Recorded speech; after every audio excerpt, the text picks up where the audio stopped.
Magandang umaga. Ako nga pala si Joven Caldidabo, aka Pogi. Joke lang siyempre. Paggising ko, nag-stretching muna ako at nililigpit ko ang pinag-igaan ko. Katapos ko magligpit ay nag-toothbrush na ako.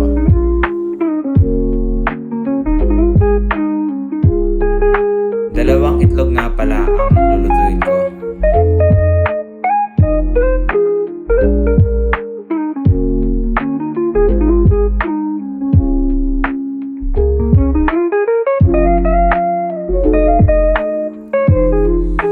Siyempre bago ng lahat, manalangin muna tayo sa Diyos. I-share ko tong Bible verse na to, Deuteronomy 8:10. When you have eaten your fill, be sure to praise the Lord your God for the good land He has given you. Inugasan ko na rin yung mga pinagkainan ko kanina katapos kumain.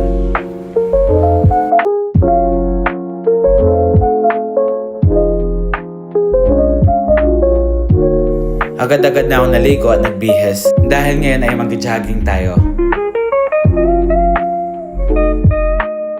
Habang naglalakad nga ako, I want to share my favorite Bible verse. Philippians 4:13. I can do all things through Christ who strengthens me.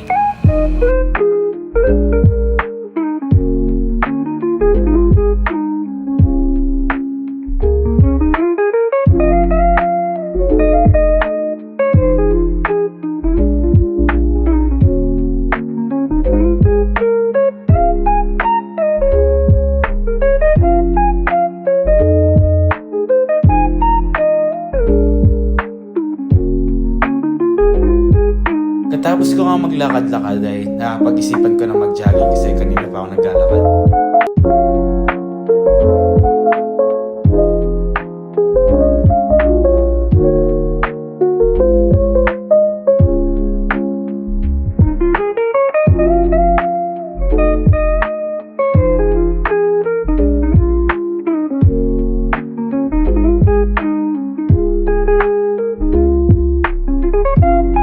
Tapos ko mag-jogging, dali-dali na ako umuwi dahil oras na. An eternity later. Nag-lunch na pala ako dito, ako lang mag-isa dahil umalis yung mga parents ko. Madaming nga pala ako ng kain dyan, hindi ko na pinakita lahat. An eternity later. Ngayon naman ay mag-yoga muna ako. Tadasana pala ang tawag sa post na to. Ewan ko kung tama yung ginagawa ko dito. Basta alam ko, nag-enjoy ako sa pagbablog ko. Ang next naman ay Hastasana.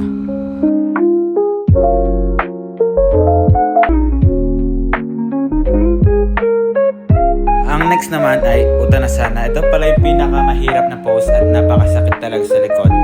Hindi man ako nagtagal kasi masakit. At yung last naman ay tawag guys, Isvasana. Ewan ko kung tama yung pagka-pronounce ko, basta yun.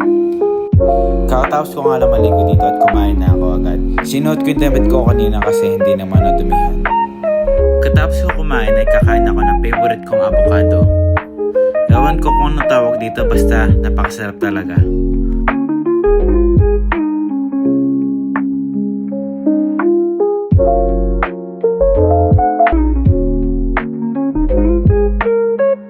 Sabay na uminom na pala ako ng Yakult dyan at matutulog na kasi ako. Bago ako matulog dapat huwag natin makalimutan na manalangin sa Diyos. At dito na nga pala tayo magtatapos. Bye-bye. Maraming salamat and God bless you.